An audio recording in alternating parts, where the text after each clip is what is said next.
Elizabeth at Literary Princess. If you are new here, welcome. I have a PhD in English literature with a focus on Victorian women novelists, and as you might expect, I love to read. Today we are doing something a little bit different.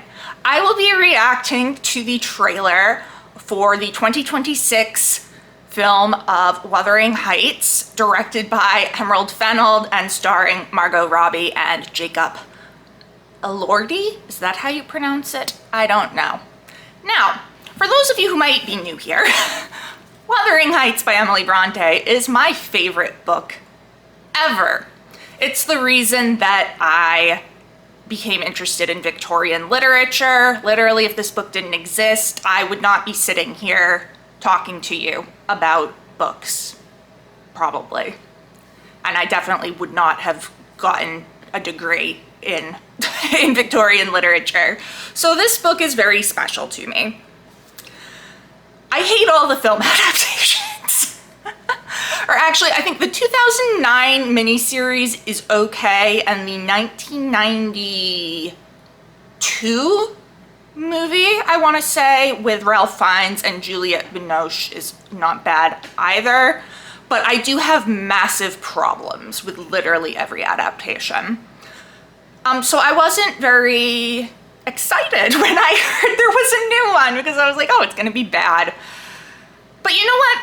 I would have been content to just, you know, be a quiet hater, posting a little bit over on Tumblr to be like, wow, the costuming sucks and these casting choices, what the F. And then I would have just left it alone. I would have left it alone, except that I went out to the movies with my husband over the weekend for date night to see the new Conjuring movie. And then this trailer was shoved in front of my face on a big screen with surround sound. So now I'm irritated. And I was like, you know what? Let's do a reaction to it, because honestly, I was just like, what the? And even my husband, who's never read Wuthering Heights, never seen another adaptation, was like, this isn't right. I'm like, yeah, no, it's not. So we're gonna do a little reaction. If you are excited for this film and think it looks great, no hate to you. This is my opinion as a big fan of the book, as a person that studies this. If you like it, great, I am so happy for you.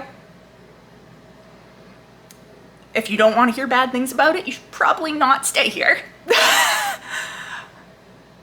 So, but let's jump into the reaction. Okay. All right. So, yes, I'm stopping already. We are 9 seconds in. I love Margot Robbie. She's beautiful. She's a great actress. She's too old for this part. And I say that as someone who's not that much younger than her. She's, I think, 35. I'm 32. Okay? Catherine Earnshaw is a teenager. Like, she dies before she reaches the age of 20. I'm not even sure if she's reached the age of 18 before she dies, quite frankly. By the way, there's spoilers for Wuthering Heights. Probably should have told you that earlier, but yeah. So I'm like, Margot Robbie is not the right choice here, guys. There is no way that I can look at her and be like, yeah, that's a 16-year-old. It would be like looking at me and being like, yeah, that's a 16-year-old. No. No. It's just not it. So yeah, I have lots of problems with the casting choices. Anyway, let's carry on. Follow. I can follow you like a dog to the end of the world. Follow. Oh my. Well, that was a place to stop.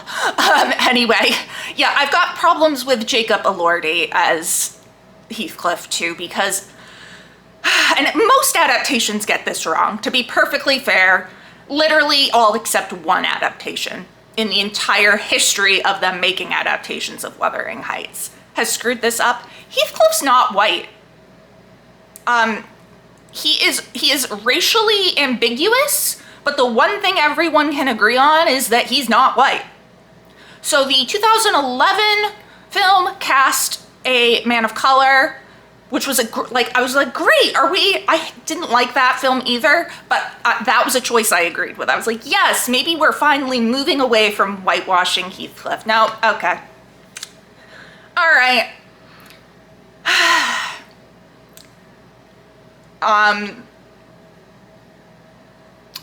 Yeah, okay, I am looking at this man's scarred back. That actually, okay, is book accurate.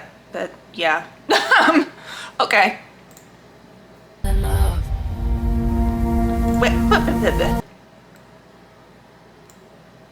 no, a little bit further. What is that outfit?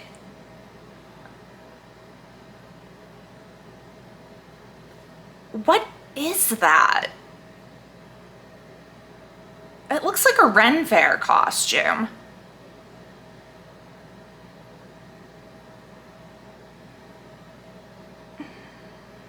Wuthering Heights has two timelines. The present day timeline takes place in 1801, and then the past timeline, I suppose, is like in the 1780s. Now, I do not know a whole lot about 18th century fashion, but I'm pretty sure that ain't it. But all right, let's keep going. Okay, shirtless man. Nice. Are you feeling quite right? What? What? Oh, yes, fine. Okay. Yeah, like, these are not teenagers. Come on.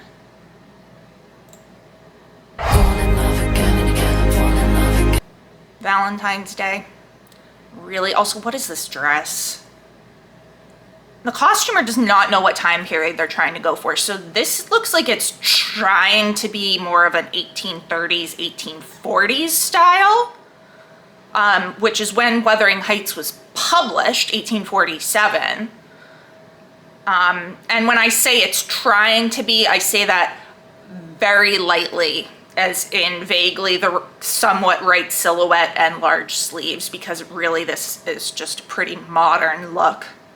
What is that tiara? That is not it. No. No. Okay. But yeah, Valentine's Day.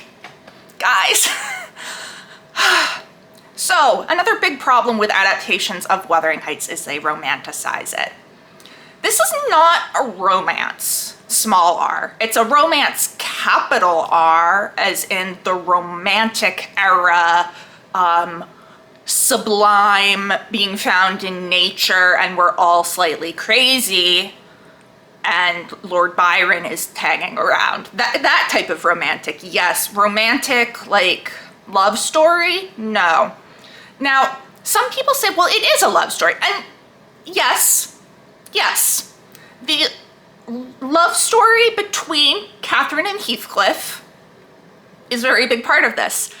However, this is a story about how destructive love can be. This is a story about love literally burning everything around them to the ground. Mainly, it's a revenge story. And just from the 38 seconds that we're in so far, I'm gonna guess this is not adapting the full book and will be cutting out the second generation, which means it is missing the entire point because you actually don't have the point of the book if you skip the second generation. And that's actually my biggest problem with most adaptations of this story, is that they cut the second generation and therefore they just miss the entire point of it.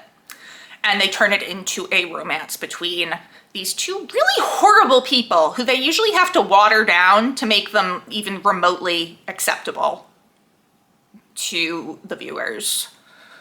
Like I literally have a piece of embroidery making fun of the fact that people treat this like a love story that you should be wanting to have for yourself. Don't worry, sweetie, you'll find your Heathcliff. My grandmother said that to me. And I was like, I don't want Heathcliff. Because she's thinking of the 1939 movie with Laurence Olivier, which seriously tones things down and turns him into a romantic hero. Whereas Heathcliff's the villain. You feel some sympathy for him, but Heathcliff is most definitely the villain of this story. Like, God, no, I don't want Heathcliff. He's abusive. He's like kind of the evil incarnate. Like literally they call him the devil multiple times. Like, I don't want that. So yes, we're once again romanticizing this. Okay.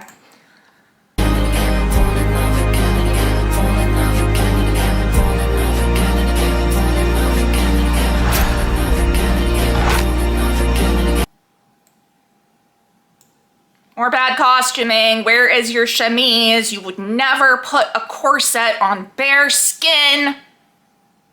That doesn't even make any sense. Also, a corset like this would not be until the Victorian era. So again, we're mixing and matching our fashions. But you know, why would you put it on your bare skin? Corsets can't really be washed, okay? So to have it on your bare skin with all the sweat, that would be disgusting. You put on a chemise, which is basically a white underdress, kind of like a nightgown. And then you put everything on top of the chemise because the chemise can just be washed. Okay.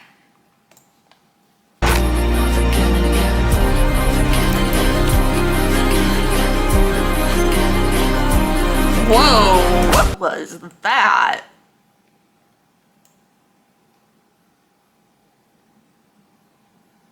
What? What?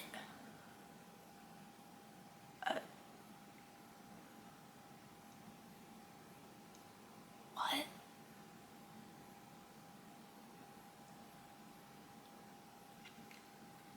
You know what? I'm fine with like making it a bit sexy because like there is obviously a certain amount of raciness to the book, like not like that obviously because this is 1847, but like I'm fine with making it a little bit erotic. But what the hell is that? What is that? Literally, what is happening? Okay. It's like 50 Shades of Wuthering Heights. 50 Shades of Heathcliff. I'm assuming that with the whip was Hindley.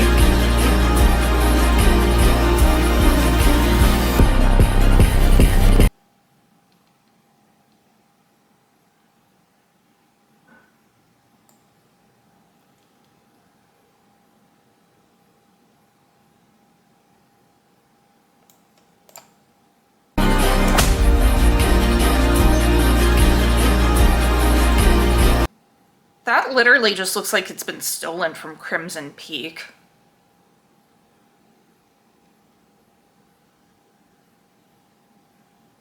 The way they have the house is really weird. Like I guess the house itself is fine, but what is this in the background? Like, what is this landscape? What are these towers?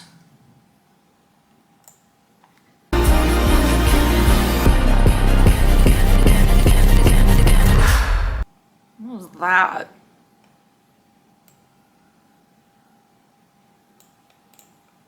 It happened so quickly, I keep missing it. Jeez. What is happening here? No, literally, what is happening here? What is she? This looks like something out of The Exorcist. What? Who is this? First of all, who is this? Because it's not Catherine, since it's not Margot Robbie.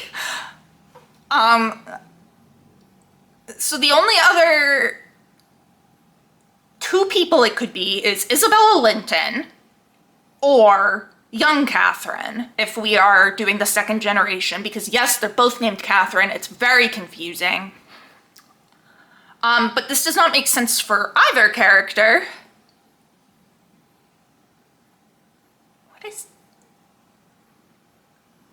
What is that on her dress there?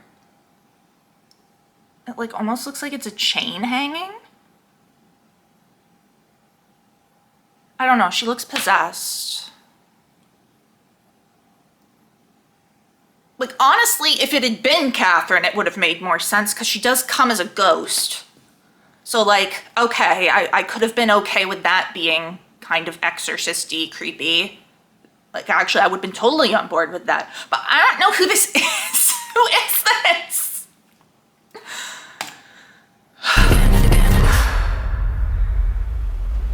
Do you want me to stop? Yes, I do want you to stop. I want you to stop butchering my favorite book.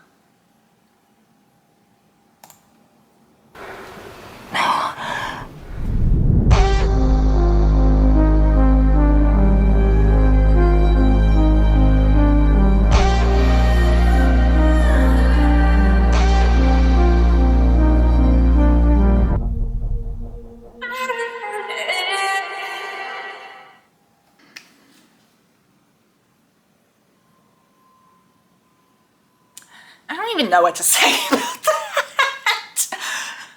If it weren't for the title card at the end saying Wuthering Heights, you would not know this is a Wuthering Heights adaptation. There is nothing in here that says Wuthering Heights, aside from like the moor in the background. Like, nothing.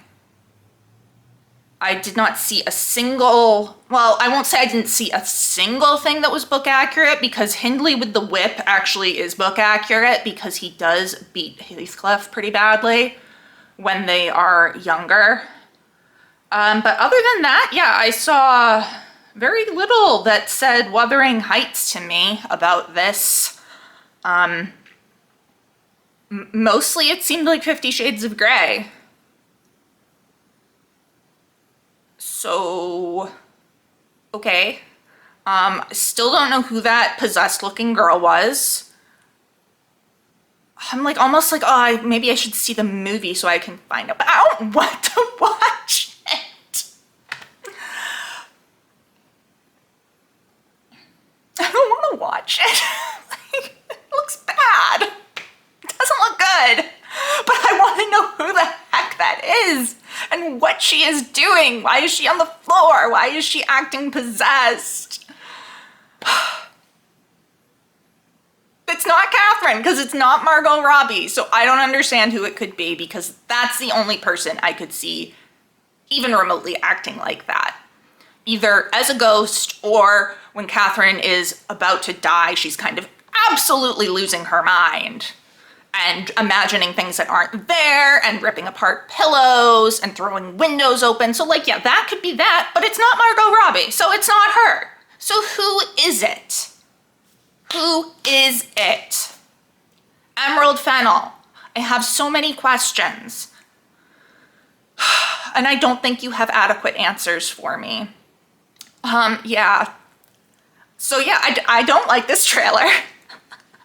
I am not impressed. I just want them to leave Wuthering Heights alone at this point. Like, just leave it alone, guys. Stop trying to adapt it. I don't think it's actually adaptable, to be honest. I do not think Wuthering Heights can truly be adapted well. Now, if you do it in a mini-series, you get closer. Like, the 2009 one is not bad. If I remember correctly, it's been a very long time since I saw it.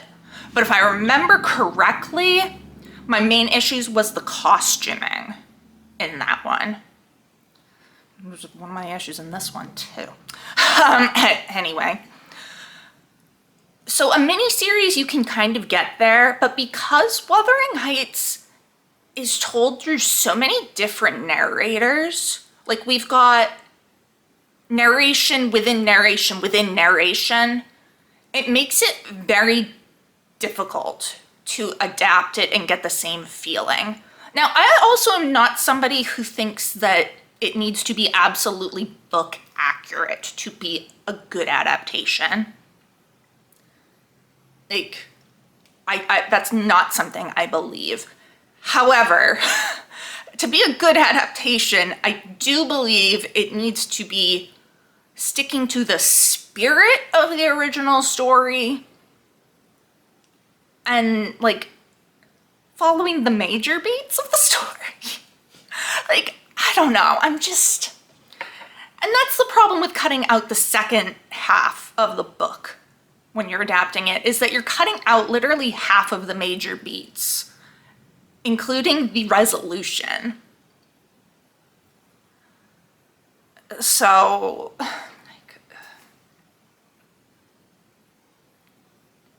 I don't know. I have a lot of problems with this. I am not looking forward to it, as I'm sure you can tell. But yeah, let me know what you think of it down in the comments.